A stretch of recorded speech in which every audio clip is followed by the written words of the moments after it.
Good morning, everyone. Let me start. प्रमुख गुफाएं स्तूप एवं चैत्य। हम स्टार्ट करते हैं प्रमुख गुफाएं और स्तूप एवं चैत्य के बारे में, जो हमारा यूनिट 12 है। पॉइंट फर्स्ट में हम देखते हैं प्रमुख गुफाओं का परिचय।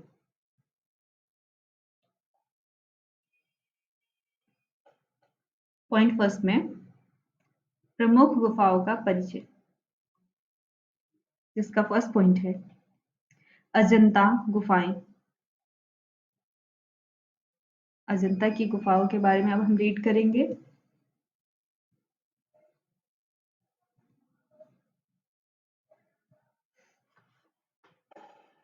अजंता गुफाएं जलगांव से 64 किलोमीटर या औरंगाबाद से 104 किलोमीटर की दूरी पर स्थित है, किंतु इतना विदित है कि गुफाओं का निर्माण ईसा से 2 शताब्दी पूर्व प्रारंभ हुआ। अजंता की गुफाओं का निर्माण कार्य लगभग 1000 वर्ष तक चला। अजंता में कुल 30 गुफाएं हैं।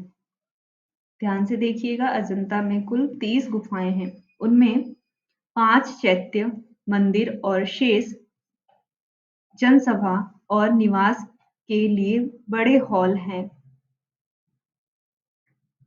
तो अभी हमने पढ़ा अजंता में कुल 30 गुफाएं हैं, उनमें 5 चैत्य मंदिर और शेष जनसभा और निवास के लिए बड़े हॉल हैं। अजंता की गुफाओं का वास्तविक गौरव अधिकांश गुफाओं में रंगों की सजावट की पंक्ति से है। आरंभ में प्रायः सभी गुफाएं चित्रित थीं, लेकिन केवल गुफा संख्या 1, 2, 9, 10, 11, 16 और 17 में ये चित्र पर्याप्त मात्रा में उपलब्ध हैं। गुफा संख्या और उनके चित्र। गुफा संख्या नंबर फर्स्ट में बोधिसत्व, पद्मपाणि, अवलोकिलेश्वर। हमने अभी पढ़ा गुफा फर्स्ट में बोधिसत्व, पद्मपाणि, अवलोकिलेश्वर। नेक्स्ट गुफा नंबर 10 में चित्र है, उसमें नहाते हुए छोटे बड़े हाथियों का झुंड। नेक्स्ट हम पढ़ेंगे गुफा नंबर 16 के बारे में। गुफा नंबर 16, जिसमें मरणासन राजकुमारी का चित्र बना हुआ है। नेक्स्ट गुफा संख्या 17। गुफा संख्या 17 में हम पढ़ेंगे बुद्ध की पत्नी पुत्र राहुल को बुद्ध को सौंप रही है। तो गुफा नंबर 17 में बुद्ध की पत्नी पुत्र राहुल को बुद्ध को सौंप रही हैं, इसका चित्र है। इस काल में अजंता में भित्ति चित्रण अपने चरमोत्कर्ष पर पहुंच गया। इन चित्रों में से अधिकांश शाक्य मुनि एवं बोधिसत्व से संबंधित हैं। इसमें बुद्ध के जीवन की महान घटनाएं, जन्म, गृह त्याग, ज्ञान प्राप्ति, प्रथम उद्देश्य एवं मृत्यु तथा उनके अन्य घटनाओं और जातकों के अनेक दृश्यों को भी चित्रित किया गया है। चित्रों की विषय वस्तु केवल धार्मिक ही नहीं बल्कि पृथ्वी, भूमि, जल, चट्टानों, वनस्पति, पशु, पक्षी और मानव भी हैं। इन चित्रों में महलों तथा दरबारों के विलासी तथा राजसी जीवन के साथ गरीब और साधारण व्यक्ति के जीवन का भी चित्रण किया गया है। नेक्स्ट पॉइंट है हमारा सेकंड पॉइंट, पढ़ते हैं एलोरा गुफाएं। एलोरा गुफाएं के बारे में सेकंड पॉइंट है हमारा, इसके बारे में हम पढ़ते हैं। एलोरा की गुफाएं अपने विस्तार, बृहद लंबाई चौड़ाई एवं पश्चिम से की गई खुदाई के कारण विश्व भर में प्रसिद्ध हैं। इनकी कुल संख्या 34 है। उनमें से 12 बुद्ध गुफाएं, 17 हिंदू गुफाएं और 5 जैन गुफाएं हैं। हिंदू गुफाएं 8वीं तथा 9वीं सदी में तथा जैन गुफाएं 12वीं और 13वीं सदी में बनी। हिंदू गुफाओं में से सबसे प्रमुख गुफा 8वीं सदी का कैलाश मंदिर है। यह भारत में चट्टान से काट कर बनाई गई मंदिर गुफाओं में सबसे बड़ी है। जैन गुफाओं में इंद्र सभा और जगन्नाथ सभा सबसे प्रमुख है। अमरावती अमरावती दक्षिण में गुंटूर से 64 किलोमीटर दूर है। अमरावती के सभी महान मंदिर खंडहर हैं, लेकिन सफेद एवं भूरे रंग की चूना पत्थर की बहुत सी टुकड़ियां उसकी इमारतों के गत वैभव तथा मूर्तिकारों की उच्च चातुर्य को अभिव्यक्त करती हैं।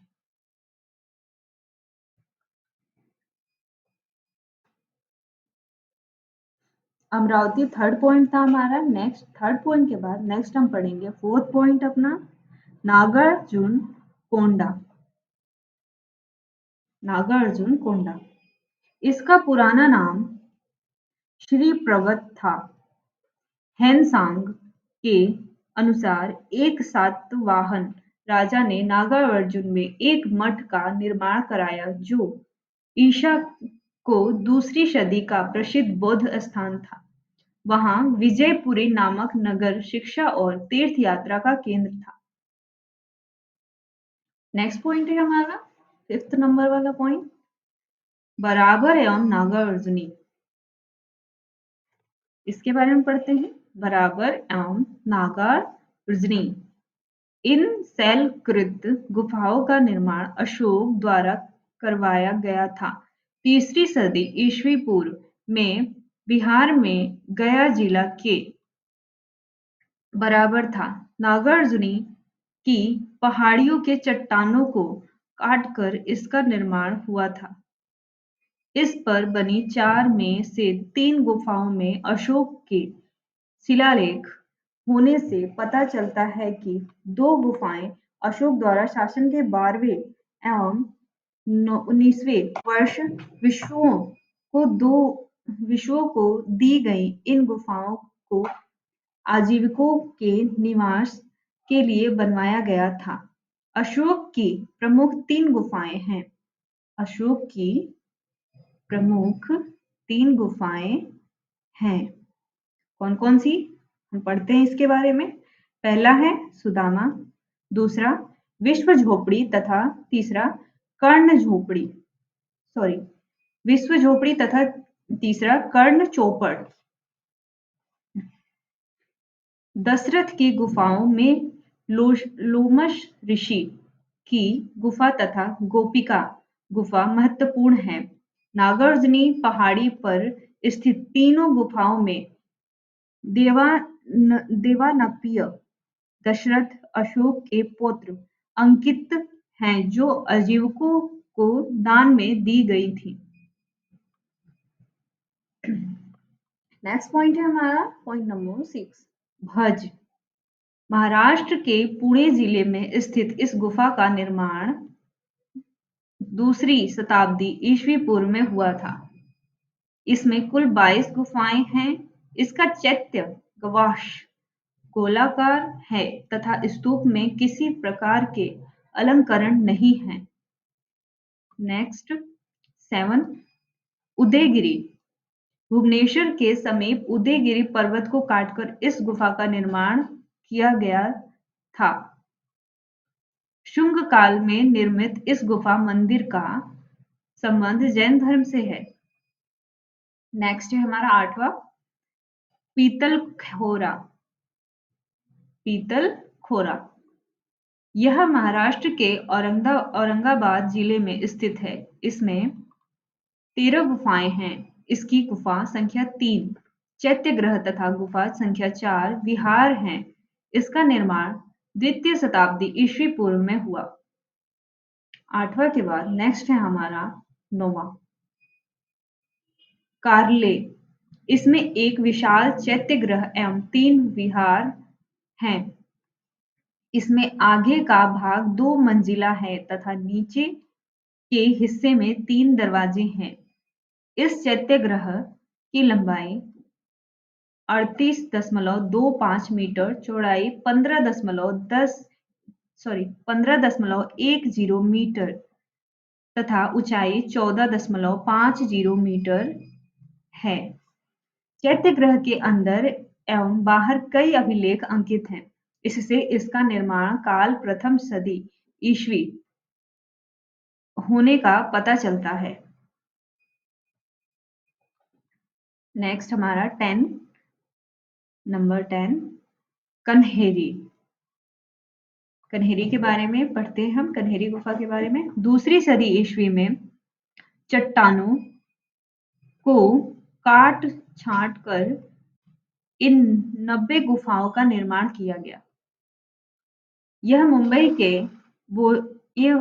के बोरीवली स्टेशन से 8 किलोमीटर की दूरी पर स्थित है।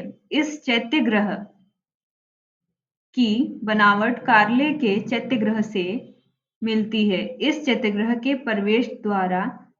प्रवेश द्वार के सामने एक आंगन है जो अन्य किसी चैत्यगृह में नहीं मिलता। ये इसकी खासियत है। 10 के बाद नेक्स्ट है हमारा 11 गुफा नंबर 11 एलिफेंटा। एलिफेंटा की गुफा के बारे में पढ़ते हैं हम। मुंबई स्थित इस गुफा में पौराणिक देवताओं की भव्य मूर्तियां हैं। इसमें सर्वाधिक लोकप्रिय त्रिदेव की मूर्ति है। इस गृह मंदिर का निर्माण राष्ट्रकूटों के समय में हुआ। इस पहाड़ी एलिफेंटा में शैलों पर उत्कीर्ण उमा शिव की मूर्ति 8वीं शताब्दी की है। नेक्स्ट है हमारा गुफा नंबर 11 के बाद गुफा नंबर 12 के बारे में हम पढ़ते हैं। बाघ की गुफा। मध्य प्रदेश के बाघ नामक स्थान पर यह गुफा स्थित है। इनमें गुफा नंबर 2 पांडव गुफा के नाम से प्रसिद्ध है। तीसरी गुफा हाथी खाना तथा चौथी गुफा रंगमहल के नाम से जानी जाती है। इनका निर्माण 5-6 शताब्दियों में हुआ। हमने अभी 12 गुफाओं के बारे में पढ़ा और उसका स्थान और उनकी खासियत के बारे में पढ़ा। नेक्स्ट हम पढ़ेंगे प्राचीन काल की अन्य गुफाएं, महत्वपूर्ण स्तूप तथा चैत्यगृह। स्तूप के बारे में पढ़ते हैं। स्तूप जो हमारी हेडिंग है, प्राचीन काल की अन्य गुफाएं, महत्वपूर्ण स्तूप तथा चैत्यगृह। तो प्राचीन काल के स्तूप के बारे में पढ़ते हैं। स्तूप का शाब्दिक अर्थ है किसी वस्तु का ढेर। बुद्ध के जीवन की प्रमुख घटनाओं जन्म, धर्मचक्र प्रवर्तन संबोधित निर्माण से संबंधित स्थानों पर भी स्तूपों का निर्माण हुआ।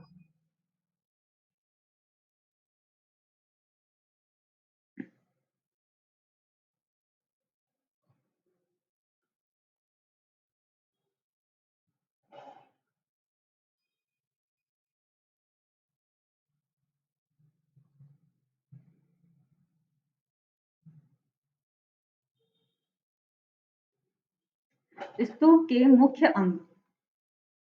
अब हम पढ़ेंगे स्तूप के मुख्य अंग के बारे में, जो है वेदिका रीलिंग। स्तूप की रक्षा के लिए है। अंड। अंड जो है स्तूप का अर्धगोलाकार भाग है। यशिष्ट यशिष्ट हमारा जो है छत्र को सहारा देने के लिए। हर्मिका शिखर के अस्थि शिखर के अस्थि पात्र की रक्षा के लिए। मेधी कुर्सी, जिस पर स्तूप का मुख्य भाग आधारित होता है। नेक्स्ट है हमारा छत्र, धार्मिक चिन्ह का प्रतीक। छत्र जो है हमारा धार्मिक चिन्ह का प्रतीक है।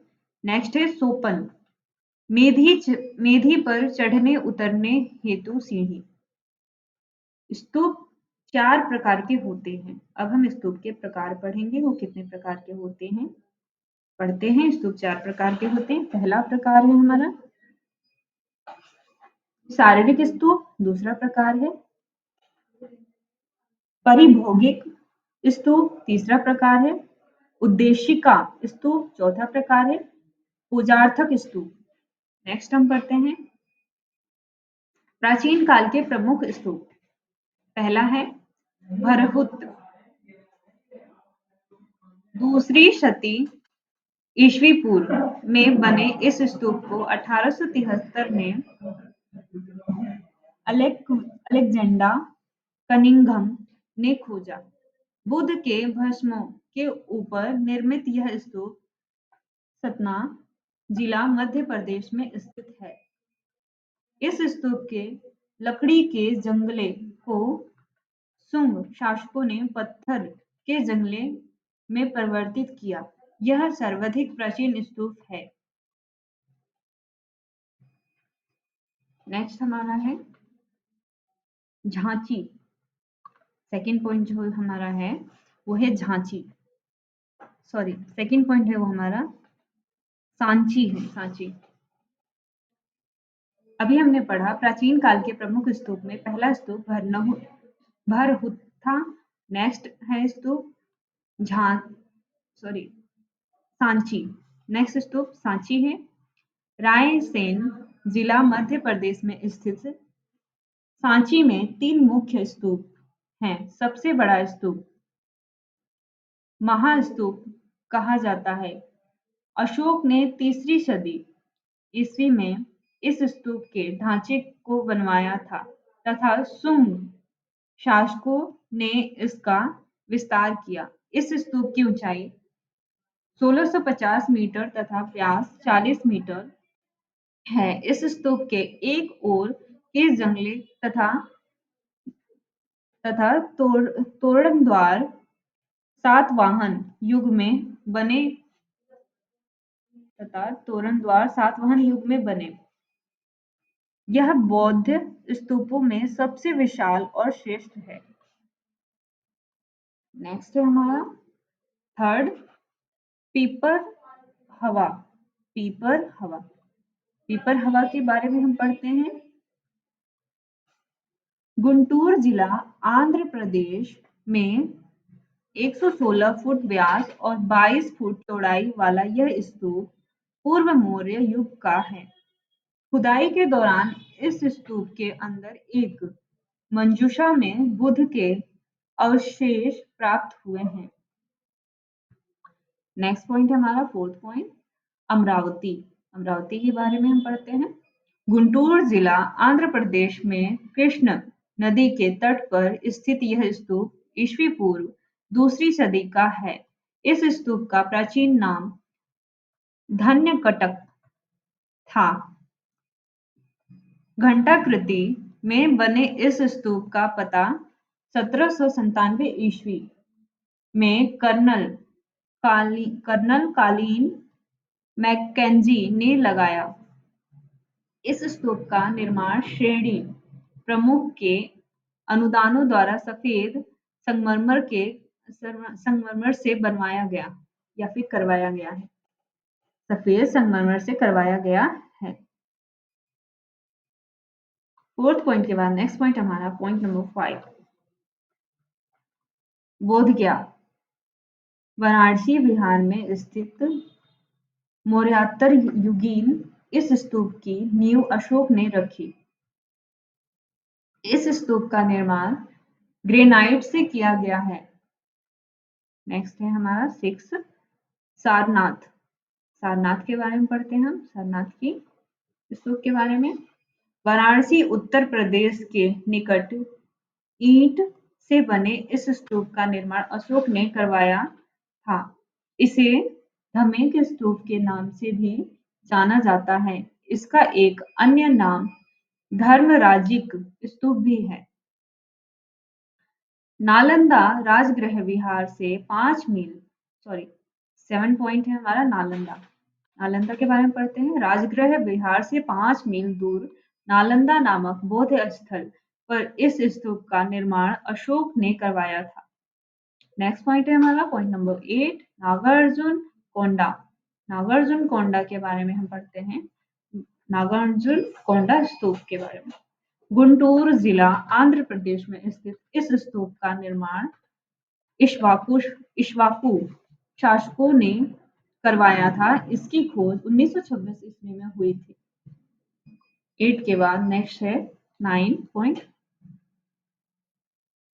जग जगपट्टे जगपेट, सॉरी 9 पॉइंट है हमारा जगपेट। जगपेट के बारे में हम पढ़ते हैं।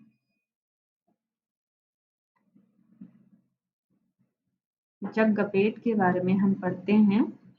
कृष्णा जिला आंध्र प्रदेश में स्थित इस स्तूप का निर्माण इक्ष्वाकु शासकों ने करवाया था। 9 के बाद नेक्स्ट है हमारा चैत्य गृह मंदिर के बारे में पढ़ते हैं हम। जो है बौद्ध धर्म के अनुयायियों मूर्ति पूजा विरोध होने के कारण प्रतीक रूप में बुद्ध की पूजा करते थे। इस पूजा के लिए निर्मित स्तूप का चैत्य कहा जाता कहा जाता था।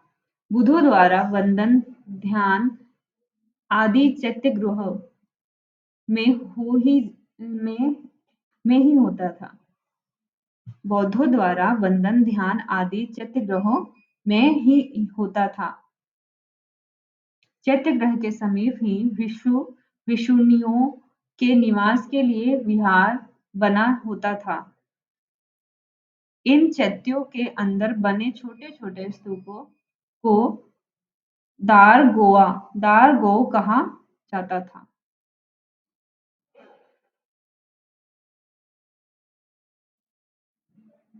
तो हमने पढ़ा प्रमुख गुफाएं, स्तूप और चैत्य के बारे में।